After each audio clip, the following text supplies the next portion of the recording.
A graça e a paz do Senhor Jesus Cristo a todos. O canal Cleo Jampa agradece a cada um que tem inscrito, a cada um que assiste aos nossos vídeos e deseja a você um final de tarde cheio da graça e da paz do Senhor Jesus Cristo. Quero nesse instante estar trazendo um estudo bíblico de extrema importância que aqui na Bíblia corrigida de João Ferreira de Almeida corrigida, o tema é a unidade orgânica da igreja, né? Unidade porque se trata de união, que a igreja do Senhor deve estar unida, né? Não pode haver farpas, não pode haver desunião de um irmão para com o outro, né? Pois fazemos parte do mesmo corpo, né? Orgânica, porque somos um organismo vivo, e devemos estar em ação, né? A fé sem obra é morta e inoperante. Então, esse tema é um bom tema, unidade orgânica da igreja, mas eu quero colocar esse tema e quero acrescentar um subtema, que é por que tem acontecido tanta falta de união dentro das igrejas, né? O que tem levado as igrejas a viver em desunião? Nós podemos enxergar isso hoje dentro das igrejas, né? Existe isso, né? Existem alguns interesses próprios que levam à falta de união, que leva ao amor, que esfria o amor, né? O amor de muitos esfriarão. Está lá no livro de Mateus, que o amor de muitos esfriarão e que uns odiarão aos outros por causa do nome de Cristo, né? Então, tudo isso que está acontecendo não é nenhuma novidade, já estava escrito na Bíblia, né? Mas o que nós devemos fazer? O que ficou escrito na Bíblia foi exatamente para nos corrigir. Pois bem, unidade orgânica da igreja, né? Unidade orgânica da igreja. A partir do versículo de número 12, o capítulo 12. 1 Coríntios, se você tiver com sua Bíblia aí, se você quiser abrir, abra. Essa passagem bíblica é muito interessante, eu gosto muito dela, né? 1 Coríntios, capítulo de número 12, e o versículo 12 em diante. Diz assim: porque assim, como o corpo é um e tem muitos membros, e todos os membros, sendo muitos, constituem um só corpo, assim também com respeito a Cristo. Muito interessante esse versículo, né? Sabedoria fora de série, né? Do nosso apóstolo Paulo, né? Mas não posso deixar de elogiar o apóstolo Paulo, né? Versículo espetacular, né? O Espírito Santo estava realmente nele, né? Porque assim como nós temos apenas um corpo, né? Nós só temos um corpo. Esse aqui que você está vendo. Esse aí que você está vendo. Você vai no espelho e olha, você vê que você só tem um corpo. Só que esse corpo ele é constituído de muitos membros. Que membros são esses? Vários. Milhões, né? Vou colocar com células, né? Braço, pé, antemão, dedo, coluna vertebral, né? Se for colocar todos os órgãos, né, células e etc., são muitos. Mas é um só corpo, Só que cada membro depende um do outro para que se forme este corpo, né? Os dedos dependem da mão, a mão depende do antebraço e assim sucessivamente. Os dedos dependem do pé, o pé depende do tornozelo, que depende da panturrilha, que depende do joelho, e assim sucessivamente, né? Os olhos nós temos que ter, porque senão ele não consegue enxergar, a boca não conseguiríamos falar, os ouvidos para ouvir, você entendeu? Temos o cérebro composto de milhões de células que dá a nossa inteligência, que dá a nossa sabedoria, entendeu? Que nos faz entender e sermos racional, né? O coração, a nossa alma, né? Então somos constituídos, né? Somos constituídos de vários membros. E todos os membros, sendo muito, constituem um só corpo. Assim também com respeito a Cristo. Por que assim também com respeito a Cristo? Porque a igreja de Cristo, ela é formada de muitos membros no mundo inteiro, em todas as nações. Existem pessoas que fazem parte do corpo de Cristo. Amém? Mas vamos falar do corpo de Cristo local, para nós entendermos melhor. Vamos falar da nossa igreja que nós frequentamos. Vamos supor que a igreja que você frequente tem 100 membros. 100. Se um membro sair da igreja, ou se desviar, se ele sair para outra igreja, já faz falta. Mas se ele se desviar da presença de Deus, né? Abandonar a Deus, apostatar da fé, negar a Deus, vai ficar só 99, vai faltar um, não é? E aquele membro, ele vai fazer falta. Por quê? Porque assim como o nosso corpo, se perdermos uma mão, ou um dedo sequer, ou às vezes até uma unha do dedo, já faz falta para nós. A mesma forma é o corpo de Cristo. Quando perdemos uma alma para o inimigo, faz falta na casa do Senhor, na igreja do Senhor. Quando você chega, você procura, você não encontra, você sente falta e começa a perguntar: e fulano de tal, onde é que está? Rapaz, ele não veio mais, e eu vi ele ali bebendo, fumando, fazendo isso, fazendo aquilo. Então aquilo nos entristece. Tem algumas pessoas que não fazem parte da igreja, que está embutida na igreja, mas não faz parte, que diz assim: bem feito, eu não disse que ele era assim? Tem gente que vai dizer isso, né? Mas aquele que é verdadeiramente igreja do Senhor, ele vai sentir falta. Ele vai sentir falta. Ele vai procurar uma forma, estratégia de ir atrás dessa ovelha perdida, né? Como conta a parábola da ovelha perdida, que o Senhor, o pastor, deixou as 99 guardadas no aprisco, que curral é a mesma coisa, e foi atrás de uma. Para quê? Para recuperar. Encontrou ela ferida, chorando, né? E ele trouxe ela nos braços, cuidou dos ferimentos, cuidou da alma, e ela voltou ao aprisco e se tornou uma nova criatura, né? E reconciliou com Deus. Então, o corpo de Cristo é da mesma forma. Temos que fazer assim. Quando uma alma sai e se desvia, nós temos que persistir para que ela volte ao aprisco. Amém? Vamos continuar. Veja a importância da unidade, que é a mesma coisa de união, para o corpo de Cristo, né? Não adianta você estar dentro de uma igreja de mal, você está de mal, como diz, né? Tem uns que até dobra o dedo assim, dá um beijo no dedo e diz que eu juro que nunca mais eu falo com ela, entendeu? E tá dentro da mesma igreja. Frequenta da mesma igreja, você está entendendo? Tá ali perto ali o tempo todo, mas não tem coragem de pedir perdão. Por quê? Não tem o Espírito Santo, vai pedir perdão como? Quem não pede perdão não tem Jesus, não. O Espírito Santo não mora em pessoas que não têm um coração quebrantado. Me desculpe, mas não mora. Sinto muito. 13. Versículo 13. Pois em um só Espírito todos nós fomos batizados, em um corpo, quer judeus, quer gregos, quer escravos, quer livres, e todos nós foi dado de beber de um só Espírito. Então, entenda, todos nós fomos batizados em um só Espírito. Que Espírito é esse?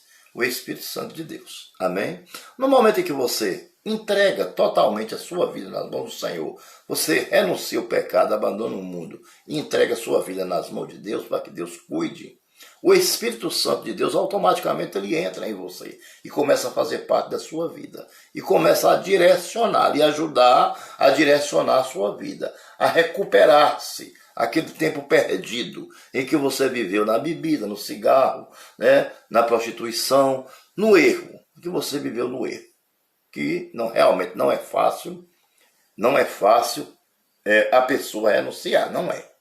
Principalmente, bom, quem nasceu em berço evangélico, desde criancinha, de pequenininho que é evangélico, nunca experimentou nada do mundo, é mais fácil. Mas quem nasceu e começou a beber e fumar como eu, com 15 anos de idade, e só aos 28 anos foi que eu comecei a luta contra a carne. Foi quando eu me entreguei pela primeira vez nas mãos do Senhor. Foi aí que começou a minha luta do espírito contra a carne. E olha que não foi fácil. Ela entrava na igreja, daqui a pouco saía. Entrava, depois saía. Saía, entrava, saía. Às vezes estava no mundo, outra vez estava dentro da igreja. Foi uma luta muito grande. Mas é isso que eu quero dizer. Você deve chorar, sofrer, passar pela tribulação, mas não desista, porque uma hora Deus vai e firma você. Você entendeu? Isso faz parte do processo. Tem muita gente que critica, fica criticando. Mas deixa as pessoas criticar. Depois elas vão prestar conta diante do trono branco, né, para Jesus. Porque aqueles que criticam em vez de orar, esses irão prestar conta, diz a palavra de Deus. Que nós não devemos criticar, e sim orar por aqueles que estão fracos. Os que estão mais fortes, ore pelos que estão mais fracos. Assim diz a palavra do Senhor. Então fomos batizados em um só Espírito. Somos filhos do mesmo Deus. Amém? Portanto, somos irmãos em Cristo Jesus. E não podemos estar com raiva um do outro. Você entendeu? Ou se tiver alguma discussão, algum problema, que isso pode acontecer, que nós somos falhos. O que vai acontecer? Depois algum vai lá, o que tiver mais coragem, né? Tiver o Espírito Santo mais renovado dentro de si, vai lá e diga: Senhor, eu vim aqui pedir desculpa, porque eu sei que eu errei. Eu errei, estou lhe pedindo perdão. Aí, se ele perdoar, amém. Se não, aí eu sinto muito, eu não posso fazer mais nada. Não é assim? É assim que as coisas funcionam. Amém? Então, muitas vezes, você quer até ajudar, e é mal compreendido, mas ainda assim, mesmo se você achar que está certo, peça desculpa e peça perdão, porque Deus vai lhe honrar. Você entendeu? Deus vai lhe honrar. Não adianta querer ser autossuficiente, porque sem Deus você não consegue nada. Porque todos nós fazemos parte do corpo de Cristo, você entendeu? E o pé não pode viver sem o dedo. E a cabeça não pode, e os olhos, a boca não pode viver sem a cabeça, porque eles estão fixados na cabeça. Amém? Então, analise que, já pensou se a garganta não tivesse som, seríamos mudos e faltaríamos algo em nós. Se os olhos não enxergassem, seríamos cegos. Mas uma coisa depende da outra. Depende da outra. A mesma coisa é o corpo de Cristo. Um membro depende do outro para se completar. Porque todos é a igreja do Senhor. Todos é o corpo de Cristo. Então tem que haver união, unidade. E isso está faltando dentro das igrejas. É preciso ter mais quebrantamento, pedido de perdão. Você entendeu? Pedido de perdão. Não com falsidade, mas com sinceridade. Arrepender-se verdadeiramente e deixar de praticar. Vamos lá para o versículo de número... Nós estávamos no 13, né? Tem aqui uma parte ainda que fala assim: quer gregos, quer escravos, quer livres, e todos nós fomos dados de beber do mesmo Espírito. Está querendo dizer que Deus não faz acepção de pessoa. Deus não quer saber se você está preso. Se você se arrependeu, ele lhe salva lá dentro da prisão. Deus não quer saber se você está trabalhando como escravo numa carvoeira, sendo explorado pelo ser humano. Deus não quer saber se você está sendo oprimido com um salário mínimo de R$ 1.100. Deus não quer saber se você mora numa comunidade de pobre ou rico. Deus quer saber se você ama Ele, se você obedece a Ele. Se você obedece, você será corpo de Cristo. Quer livre, quer escravo, não importa, quer rico, quer pobre. Se você ama o Senhor, se você reconhece Ele como Salvador da sua vida, você faz parte do corpo de Cristo. Pois bem, versículo de número 14. Porque o corpo não é um só membro, mas muitos. Então, o nosso corpo, esse corpo aqui, ele é formado, não é só de um membro só. Ele é um corpo só, mas ele é formado de vários membros. Você pega aí entra aí na internet e bota aí quantos membros é formado o corpo humano, que aí você vai descobrir quantos membros são. Você entendeu? Vai começar, é dedo, é pé, né? É braço, é antebraço, é ombro, entendeu? É peitoral, e aí vai falando. Cabeça, olho, boca, ou seja, vai somar todos e vão lhe dar, fora células, que nós não sabemos nem se a medicina, se a ciência sabe a quantidade de células que nós temos no nosso cérebro e todo o nosso corpo. Amém? Então, mas para que isso acontecesse, teve que haver um homem sobrenatural e sábio, que jamais existiu ninguém igual a ele, que nos formou com sua própria mão, que foi o nosso Deus Todo-Poderoso. Ele criou todas as coisas e formou o homem com as suas próprias mãos. Amém? Pois bem, continuando. Versículo 15. Se disser o pé, porque não sou da mão, não sou do corpo, nem por isso deixa de ser do corpo.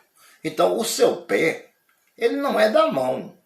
O seu pé, ele é a parte de baixo do seu corpo, perto do tornozelo, é o membro que firma o seu corpo, que faz com que você anda com os seus pés. Mas não é por isso que ele não faz parte do corpo, porque ele está lá embaixo e a mão está em cima. De jeito nenhum. Veja só o que o versículo diz. Porque também o corpo, se disser o pé, porque não sou mão, não sou do corpo, nem por isso deixa de ser do corpo. Ou seja, você pode ser de uma igreja lá dos Estados Unidos, e eu sou de uma igreja aqui do Brasil, mas você faz parte do mesmo corpo, que é o corpo de Cristo, se você vive verdadeiramente como igreja do Senhor, fazendo as coisas de acordo com a vontade de Deus. Então, não importa onde você está, qual a igreja que você congrega. Muitas vezes você nem congrega na igreja, você está em sua casa, mas você é uma pessoa que vive de acordo com a lei de Deus, que é a Bíblia, que é quem nos salva. A Bíblia é a nossa bússola, é a Bíblia que nos apresenta Jesus Cristo como Salvador, que morreu na cruz para nos salvar. Amém? Sem a leitura da Bíblia, nós não vamos chegar a lugar nenhum também. Continuando. Se o ouvido disser, porque não sou do olho, não sou do corpo, nem por isso deixa de o ser. Se todo o corpo fosse olho, onde estaria o ouvido? Se todo ouvido fosse... Se todo o corpo fosse olho, onde estaria o ouvido? Se todo fosse ouvido, onde estaria o olfato? Isso aqui, irmãos, isso aqui é o seguinte, presta atenção. Hoje nas igrejas, todo mundo quer ser pastor, não é verdade? todo mundo quer ser diácono, todo mundo quer ser presbítero. Se todo mundo for pastor, onde é que estará o diácono? Se todo mundo for diácono, onde estarão os presbíteros? Se todo mundo for presbítero, onde estarão os missionários? Se todo mundo for missionário, onde estarão os membros?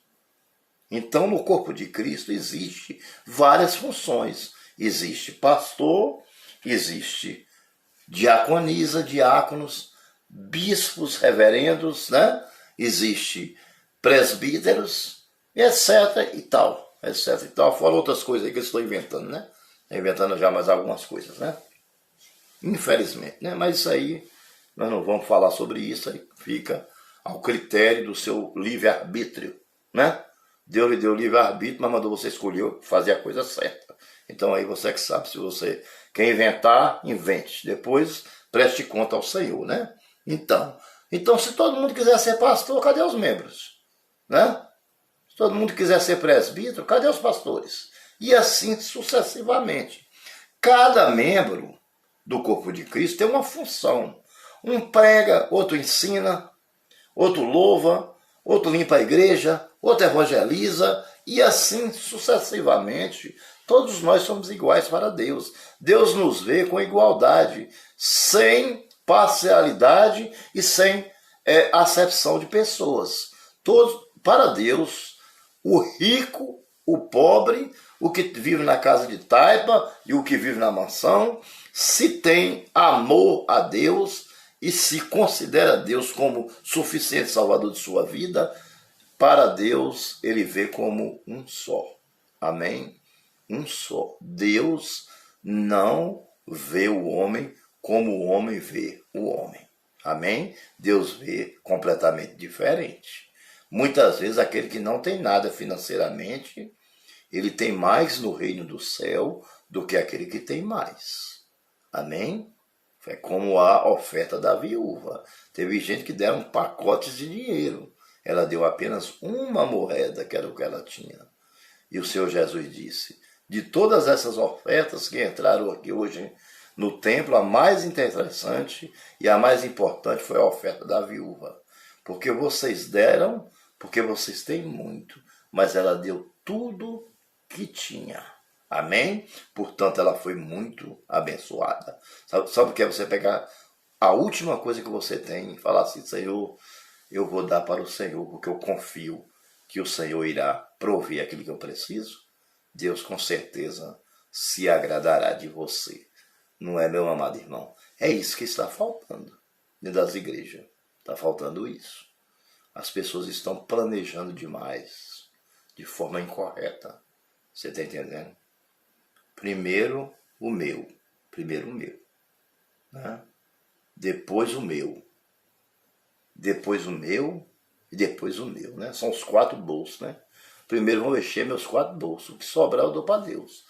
Está errada a ordem. Primeiro Deus, depois a gente. Pode ter certeza disso. Porque quando nós damos prioridade, quando nós damos das primícias, dos primeiros frutos ao Senhor, Ele se agrada de nós. Foi por isso que Ele não se agradou da oferta de Caim, e sim da de Abel. Amém? Vamos lá. Vamos continuar. Vamos quase terminando já. Mas Deus dispôs os membros, colocando cada um deles no corpo, como lhe aprouve. Se todos, porém, fossem um só membro, onde estaria o corpo? O certo é que há muitos membros, mas um só corpo. Mas podem os olhos dizer à mão, não precisamos de ti, nem ainda a cabeça aos pés, não preciso de vós. Pelo contrário, os membros do corpo que parecem ser mais fracos são os mais necessários. Amém? Nós vamos parar por aqui. Bom, meu amado irmão, isso tem feito com que as igrejas do Senhor não cresçam espiritualmente. Amém? Porque está havendo interesses pessoais dentro da igreja. E tem que acabar com isso. Está mais do que na hora de acabar com isso. Interesse pessoal, medo de perder cargo. Você está entendendo? Como é que uma pessoa prega que Deus é fiel, que Deus é bom e não acredita em Deus? Está com medo de perder o cargo com outro irmão. Você entendeu? Se um irmão pregar razoavelmente bem, ele quase não tem oportunidade dentro das igrejas. Entendeu? Quase não tem oportunidade dentro das igrejas. Não, cuidado, senão o povo vai começar a gostar muito dele e daqui a pouco está querendo tomar a minha igreja. Meu amigo, eu quero dizer uma coisa a você. Um irmão que prega com intrepidez e ousadia do Espírito Santo, ele jamais vai fazer rebelião em igreja nenhuma, porque ele conhece o valor da salvação. Lúcifer fez a primeira rebelião, veja o resultado dele, ele está condenado eternamente para o fogo eterno. Para o fogo eterno. Então, não tenha medo, aquilo que Deus lhe deu é seu. Ninguém jamais vai te tirar. E lembre-se de uma coisa, que a unidade dentro da igreja, que a união dentro da igreja é necessário e precisa haver. E precisa haver. Porque senão nós não iremos crescer espiritualmente jamais. E vai chegar uma hora que o Senhor Deus vai derramar da sua ira. Porque o Senhor Deus, ele foi aguentando, foi guardando até que ele não aguentou e disse a Noé que ia destruir o povo e destruiu. E depois Sodoma e Gomorra, e depois os primogênitos do Egito e todas as outras 9 pragas. Será que isso não é o suficiente para entendermos que aquilo que Deus tem para dar àqueles que lhe pertencem, ninguém pode tirar? Eu acho para mim que isso é o suficiente. Quero dizer a você, entrega a tua vida nas mãos do Senhor. Confia nele. Não se preocupe não. Deixe que o mais ele fará. E não se esqueça de uma coisa. Se você estiver com algum problema com alguém, peça perdão urgentemente. Porque o Senhor está próximo. O Senhor está às portas. Está próximo a voltar. Amém? Próximo a voltar. Seja unido. Seja amável com o seu irmão. Sem falsidade. Seja sincero naquilo que você faz. E você vai ver que Deus vai lhe abençoar rica e abundantemente. Que Deus os abençoe e até nosso próximo estudo.